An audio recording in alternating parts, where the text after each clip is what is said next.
지금까지는 리니어 타임 인베리언트 시스템에 대하여 설명하였는데, 이번 시간에는 비선형 요소들을 사용하는 시스템 예를 실습하여 보도록 하겠습니다.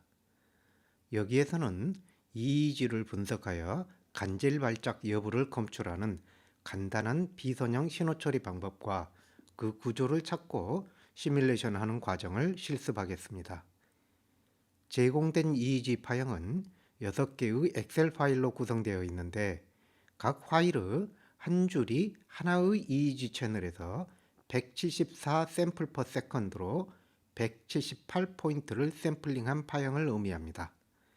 1번 파일은 간질 발작이 일어난 상황이며, 2번부터 5번 파일은 발작이 일어나지 않은 상태에서 측정된 것입니다. 이 중 2번 파일은 뇌의 종양 근처에서 측정된 파형이며, 3번 파일은 종양이 없는 영역의 정상적인 파형입니다. 4번 파일은 정상적인 상태에서 눈을 감는 과정 동안의 파형이며, 5번 파일은 정상적인 상태에서 눈을 뜨는 과정의 파형임을 참고하기 바랍니다.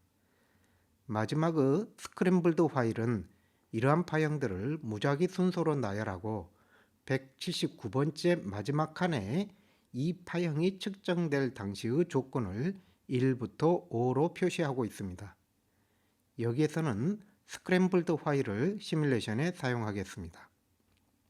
시뮬레이션에 사용될 EEG 파형 데이터를 매트랩으로 가져오기 위하여 홈 메뉴 데이터 가져오기를 사용합니다. 데이터 가져오기를 클릭하면 데이터가 저장된 파일을 선택할 수 있는데, 다양한 파일 형식의 데이터를 읽어올 수 있습니다. 읽어올 데이터 파일을 선택하면 가져오기 창이 열리고 데이터의 내용을 볼 수 있습니다. 데이터 파일 포맷에 따라 데이터 구분 기호를 선택하고 가져오고자 하는 데이터의 범위를 선택하거나 전체 범위를 선택할 수 있습니다. 가져온 데이터를 매틀랩에서 어떠한 데이터 포맷으로 사용할 것인지를 출력 유형에서 선택합니다. 매틀랩에서 손쉽게 사용하기 위해서 여기에서는 숫자형 행렬을 선택합니다. 선택 항목 가져오기 버튼을 누르면 데이터가 매틀랩 워크스페이스로 들어오게 됩니다.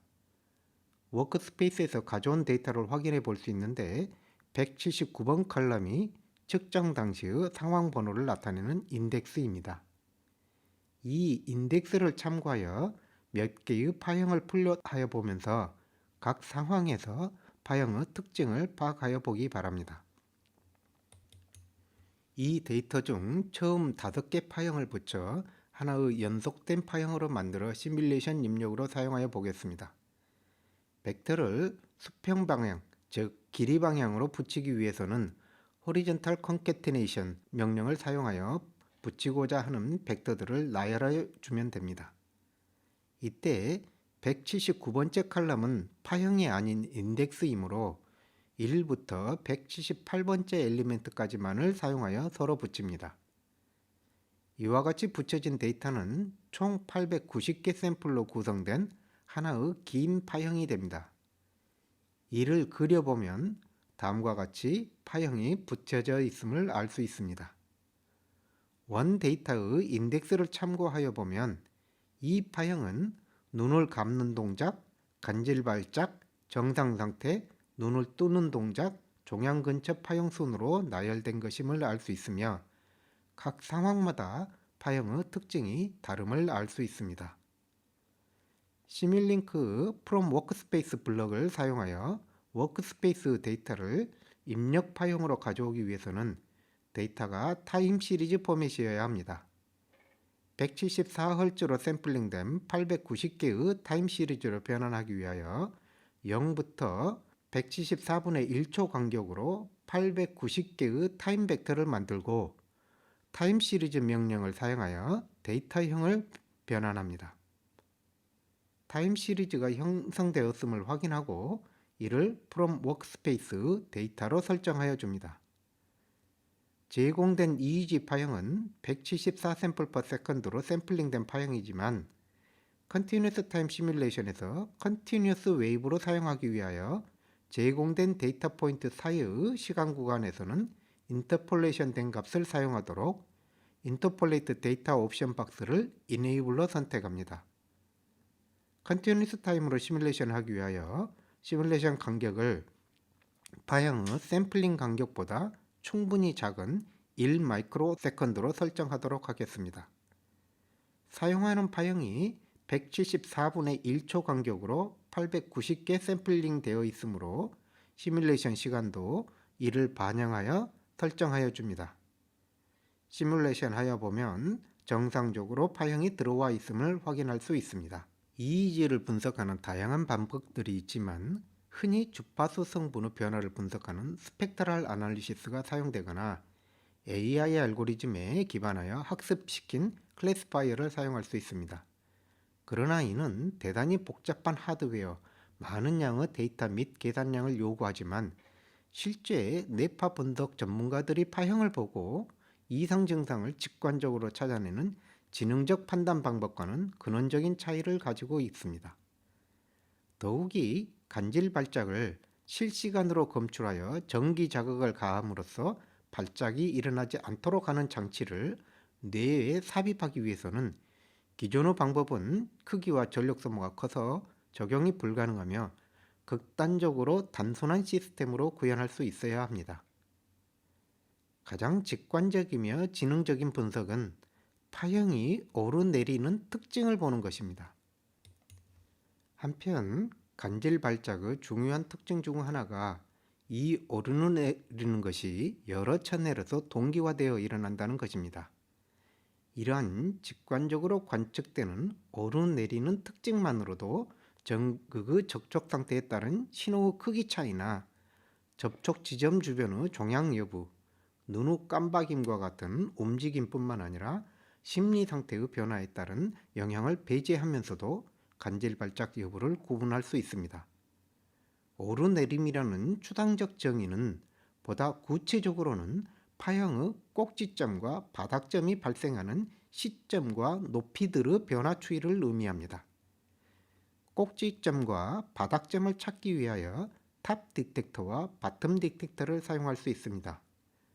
탑 디텍터는 현재 저장되어 있는 지금까지의 최대값보다 큰 값이 입력되면 입력된 값을 최대치로 저장하고 입력이 현재 최대치보다 작으면 현재 값을 유지하는 것입니다. 그러므로 입력값과 현재 탑 값을 비교하는 컴패레이터가 필요합니다. 컴패레이터는 두 신호의 차이를 구하고 그 차이가 스레스홀드를 넘는지 여부에 따라 1, 0 또는 1, -1과 같은 논리값을 출력합니다. 이를 모델링하기 위하여 여기에서는 입력 신호와 현재 탑 값의 차이로 에러를 구하는 블럭과 디스컨티뉴티 그룹 릴레이를 사용하겠습니다. 이 릴레이 블럭은 히스테리시스를 갖는 비교기로 입력이 증가할 때는 스위치 ON 포인트에 제시된 값을 넘어야 아웃풋 when ON 값이 출력되며 그렇지 않은 경우에는 아웃풋 when OFF 값이 유지됩니다. 이와 반대로 입력이 감소하는 동안에는 스위치 업 포인트에 제시된 값보다 작아져야 아웃풋 when OFF 값이 출력되며 그렇지 않은 경우에는 아웃풋 when ON 값이 유지됩니다. 이와 같이 입력이 증가할 때의 스레스홀드와 감소할 때의 스레스홀드가 다른 비교기를 히스테리시스 컴패레이터라고 합니다. 여기에서는 시뮬레이션 편리를 위하여 두 기준 모두 0으로 설정하여 에러가 양수이면 출력이 1이며 에러가 음수이면 -1을 가지며 0을 지날 때는 그 이전의 값을 갖도록 설정하겠습니다. 의도한 바와 같이 동작하는지 시뮬레이션을 통하여 확인하여 보겠습니다. 현재 탑 값은 아직 알 수 없으므로 우선 임의의 상수값을 가하여 시뮬레이션을 실행하여 보면 입력과 제시된 상수값과의 차이에 따라 비교기 출력이 변화됨을 확인할 수 있습니다. 컴패레이터를 서브 블록으로 잠시 정리하도록 하겠습니다.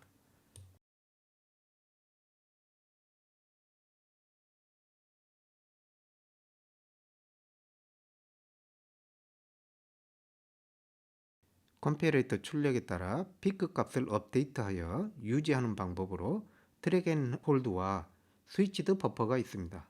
트랙 앤 홀드는 저장 장소와 입력을 스위치로 연결하여 비교기 출력이 1인 동안에는 스위치가 켜져 있어 저장 장소가 입력 값을 따라가지만 비교기 출력이 마이너스 1이 되면 스위치가 끊어지기 직전의 입력값을 유지하는 방법입니다. 스위치가 끊어지기 직전 값을 유지하는 캐패시터 홀드 기능을 다음과 같이 시뮬레이션 간격으로 동작하는 지로 오더 홀더를 이용하여 다음 시뮬레이션 스텝에서 홀더의 출력값이 입력으로 다시 가하여지도록 1 시뮬레이션 스텝 딜레이를 이용하여 다시 입력으로 가해주는 구조로 모델링합니다. 이 구조는 제어 신호가 하이인 경우에는 입력 신호를 시뮬레이션 간격마다 받아들여 홀드하지만 제어 신호가 로우인 경우에는 자기 자신의 값을 받아들여 현재 값을 유지합니다. 다만 이 모델은 회로적인 트랙 앤 홀드와 동일한 결과를 갖지만 실제 회로의 구조와는 다릅니다. 잠시 블럭들과 와이어를 정리하겠습니다. 홀더의 출력을 현재의 탑 값으로 연결하여 줍니다. 시뮬레이션 하여 보면 항상 현재까지의 값 중에서 가장 큰 값으로 유지됨을 확인할 수 있습니다. 또 다른 방법인 스위치드 버퍼는 기본적으로 입력과 현재 값의 차이를 증폭하여 적분기에 가하고 적분기 출력을 현재 값으로 피드백하는 클로즈드 루프 버퍼를 구성한 것입니다. 이러한 클로즈드 루프는 에러가 최소화되도록 적분기 출력이 증감함으로써 출력은 항상 입력을 따라가게 됩니다. 이와 같은 클로즈드 버퍼의 중간에 비교기와 스위치를 두어 비교기 값에 따라 적분기 입력을 차단하여 적분기가 현재 값을 유지하게 하는 것입니다. 시뮬레이션을 하여 보면 트랙 앤 홀드와 동일하게 동작함을 확인할 수 있습니다. 여기서는 최종적인 회로를 더 정확하게 모델링한 스위치드 버퍼 구조를 사용하겠습니다. 블럭들과 와이어들을 다시 한번 정리하여 줍니다. 이제 마찬가지로 바텀 딕텍터를 만들기 위하여 탑 딕텍터 블럭을 복사하고 컴패레이터 동작이 탑 딕텍터와 반대가 되도록 파라미터를 설정하거나 스위치 동작을 수정하여 바텀 딕텍터가 되도록 설정합니다. 시뮬레이션을 하여 보면 바텀을 지속적으로 쫓아가는 것을 확인할 수 있습니다. 그러나 줌인하여 보면 출력이 입력 속도를 충분히 따라가지 못한 것을 볼 수 있으며 이는 이득이 충분하지 않기 때문입니다. 이득을 증가시켜 다시 시뮬레이션 해보면 정상적으로 따라가고 있음을 확인할 수 있습니다. 꼭지점을 검출하기 위해서는 매 꼭지점이 발생할 때마다 반대쪽 꼭지점을 리셋하여 줘야 합니다. 예를 들어 탑이 발생하였을 때 바텀 딕텍터 값을 현재의 탑 값으로 리셋하여 탑 이후 아래로 내려가는 파형을 따라가다가 파형이 다시 증가하기 시작할 때를 바텀 값으로 저장하여야 합니다. 이와 반대로 바텀이 발생하였을 때는 탑 딕텍터 값을 현재 바텀 값으로 리셋하여 바텀 이후 증가하는 파형을 따라가다가 파형이 감소하기 시작할 때를 탑 값으로 저장하여야 합니다. 이를 구현하기 위하여 다음과 같이 적분기에 리셋과 초기 값을 설정해 줄 수 있는 포트를 이네이블 합니다. 상대방 비교기가 로우로 떨어질 때가 정점을 막 지난 시점이므로 이때 적분기를 리셋하도록 리셋 신호는 상대방 비교기의 출력의 네거티브 고잉 엣지에 동작하도록 설정하여 줍니다. 리셋 시 초기 값은 상대방 적분기의 값이 되도록 서로 연결하여 줍니다. 반대쪽도 마찬가지 방법으로 리셋 신호와 초기 값을 연결하여 줍니다.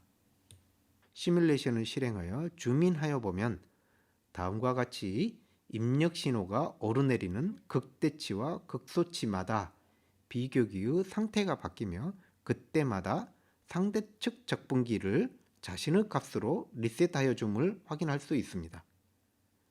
탑 딕텍터 비교기 출력을 관찰하여 보면 입력이 증가하는 동안에는 출력이 하이로, 감소하는 동안에는 로우로 표현됨을 알 수 있습니다.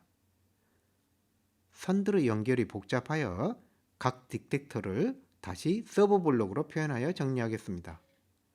먼저 바텀 딕텍터 구조를 복사하여 서브 시스템으로 만들고 입출력 포트를 정리하여 포트 번호 순번을 정하여 주고 레이블을 붙여줍니다.